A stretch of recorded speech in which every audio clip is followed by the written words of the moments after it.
everybody, KingCorphish here. We just got a lot of brand new Pokemon Sword and Shield information, and I really wanted to make an update video about it. So let me know what you think of this video if you want to see me do more of this, but without further ado, let's just hop into the info.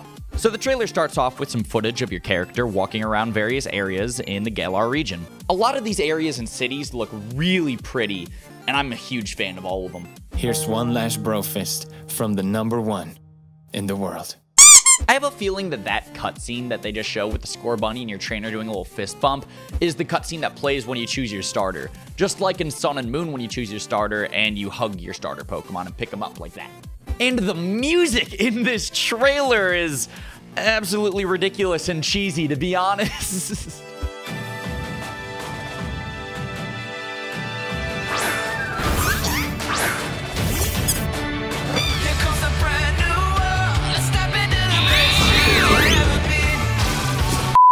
So first up, we got a bunch of brand new Pokemon revealed. My guess is that these are the starting Pokemon that you get in Route 1, Route 2, right at the beginning of the game. The first Pokemon is Wooloo, the sheep Pokemon. Shocker, never would have guessed. They could have put Mareep in this game, but Game Freak was all like, nah, let's make this more boring. Wooloo is a pure normal type Pokemon, and I'm just going to take a guess that this thing is going to be like the starting normal type Pokemon in the game, like Rattata or Bidoof, Watchog, that type of thing. One of the abilities that it can get is Fluffy, which doubles its physical defense, but also makes it weak to fire type. The other ability that Wooloo can get is Runaway, which means that it can escape from any Pokemon battle. As of how a sheep can be fast enough to escape from any wild Pokemon battle, I have no clue at all.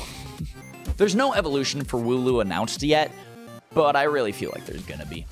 And on the Pokemon website, there's actually a couple of little descriptions about every Pokemon that's revealed. An extremely fluffy body. The white fur that covers their bodies grows throughout their lives, and it will fully grow back in 3 months, even if the Wooloo has been completely shorn. The fur is used for clothing and carpets, and is a very popular specialty product of the Galar region. Wooloo is a friendly Pokemon that craves stability. Wooloo live as a herd and mimic the actions of the trainers or herd leader.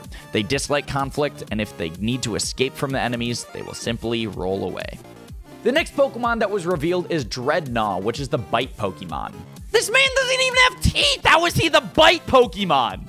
Drednaw is going to be a water and rock type Pokemon with the ability Strongjaw or Shell Armor. Strongjaw increases the power of biting moves, things like Crunch or Thunderfang, and Shell Armor means that this Pokemon cannot get critted. This is a picture of some early concept designs of Pokemon from Gold and Silver. Obviously, this Pokemon right here ended up being Tortuga, but I have a very slight feeling that it inspired the design of Drednaw at least a little bit. I don't know if this is true or not, but it is definitely interesting to compare the two because I definitely see some similarities in the design. Drednaw has powerful jaws and muscles. The sharp, jagged fangs of the bite Pokemon Drednaw are strong and sharp enough to bite through rock and iron. Though it has an extremely heavy rock shell, its well-developed muscles allow it to move quickly. Putting a trainer's skills and morals to the test, Drednaw is known to be extremely vicious, and it takes a skilled trainer to tame and handle this Pokemon. It seems that some trainers will release Drednaw back into the wild once they discover they can't handle it. The next Pokemon that was revealed was Corviknight, also known as Dark Shadow from My Hero Academia.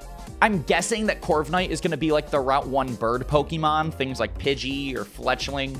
Corviknight's going to be a flying and steel type, which is actually really interesting because the only other primary flying type Pokemon out there is Noivern and Noibat. And of course, there's also Tornadus, but he's a legendary Pokemon, so I don't really count that.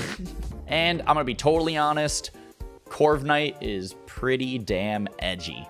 The two abilities that Corviknight can potentially have are Pressure and Unnerve.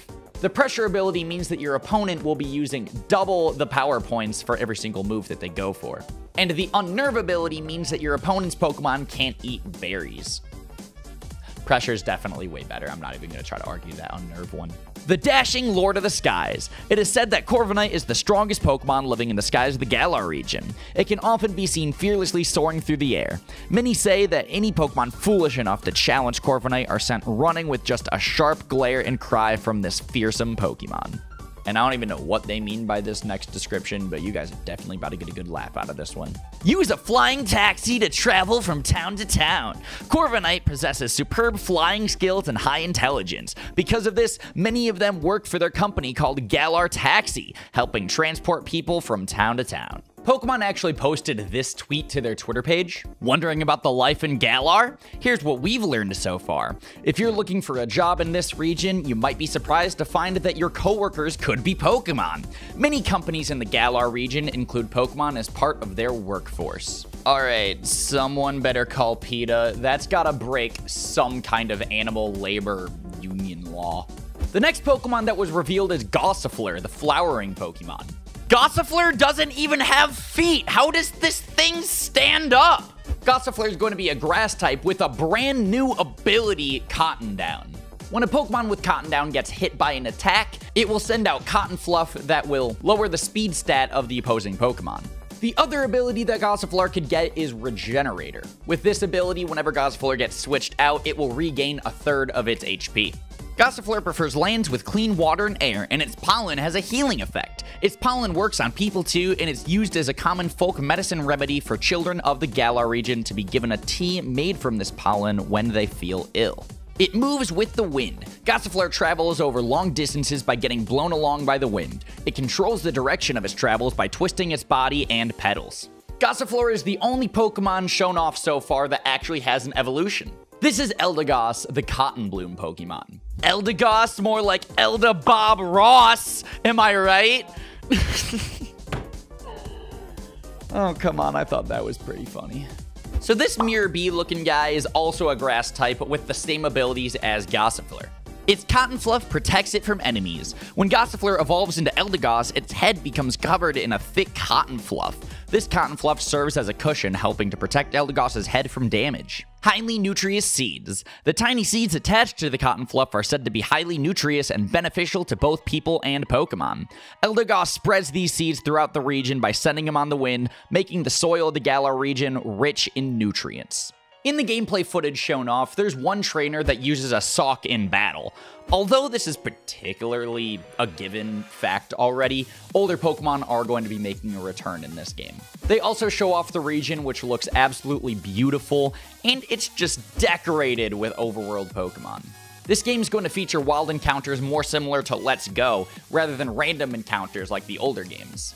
In tall grass or caves, wild Pokemon can jump out at you. Battles with wild Pokemon will occur when you run into Pokemon that you can see wandering around. Some Pokemon will pursue you once they see you, while others will run away. I don't know how I feel about this, but let's pour one out for random wild encounters. Fuck, I stained my carpet! This trainer is biking on water! How the hell is that even possible? Is surf even necessary anymore? I guess you can just bike on the ocean, apparently. Next, the trailer shows off a new gameplay feature called Max Raid Battles. While you're walking around in the overworld, you'll see a laser shooting in the sky.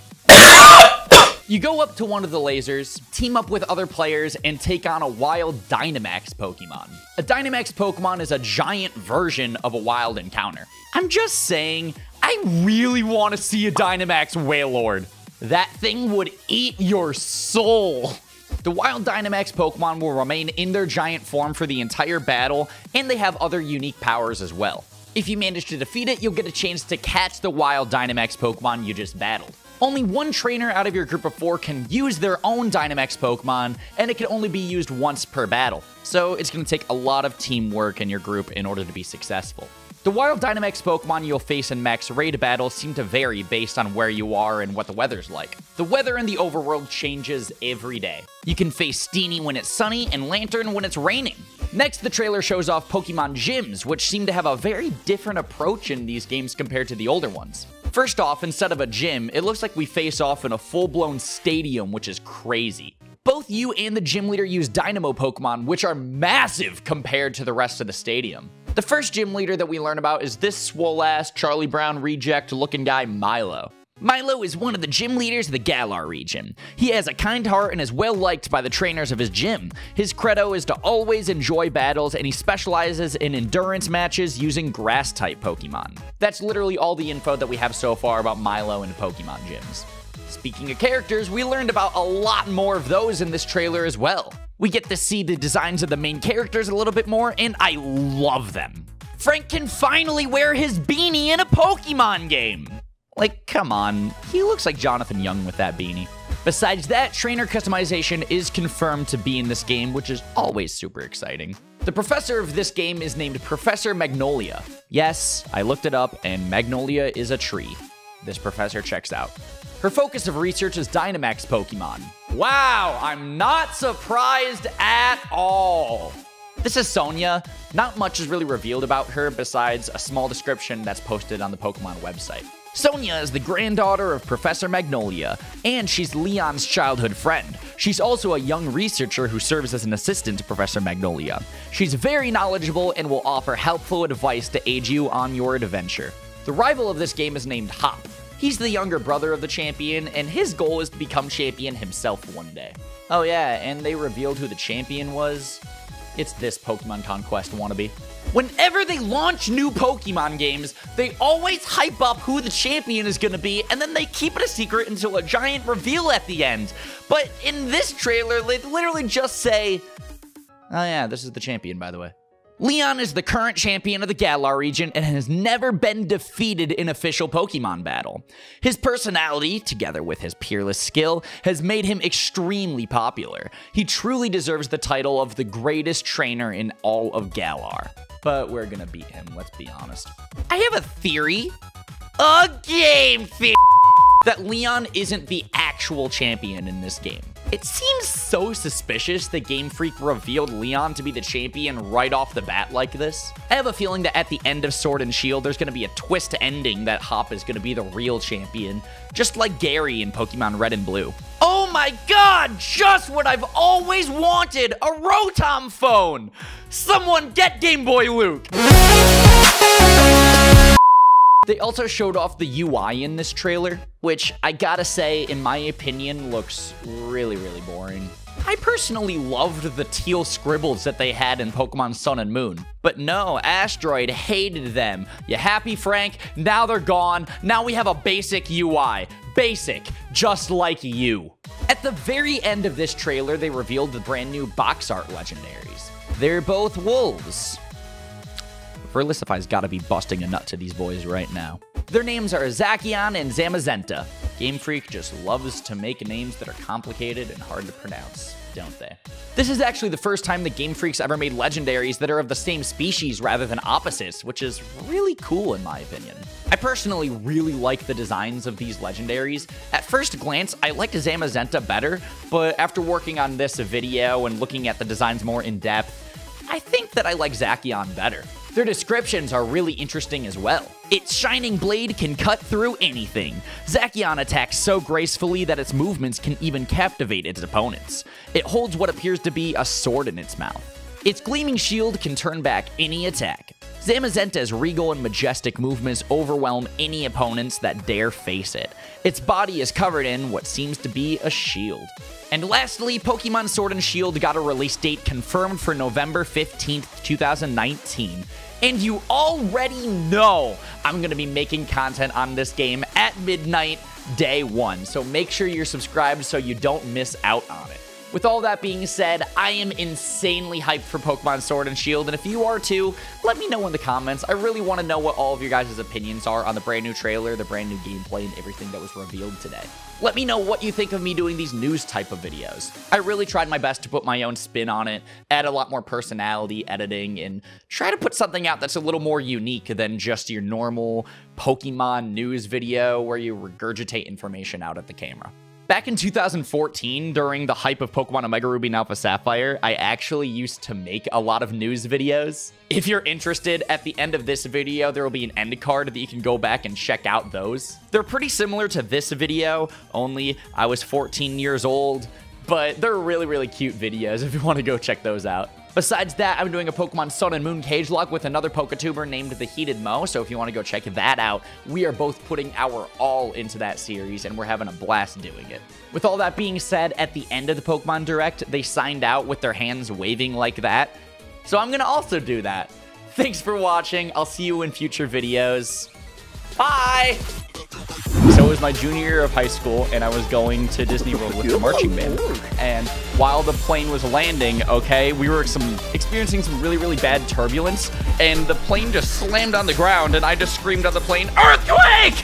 And everyone on the plane looked at me, and it was a very awkward situation. Anyways, hello everybody, welcome to the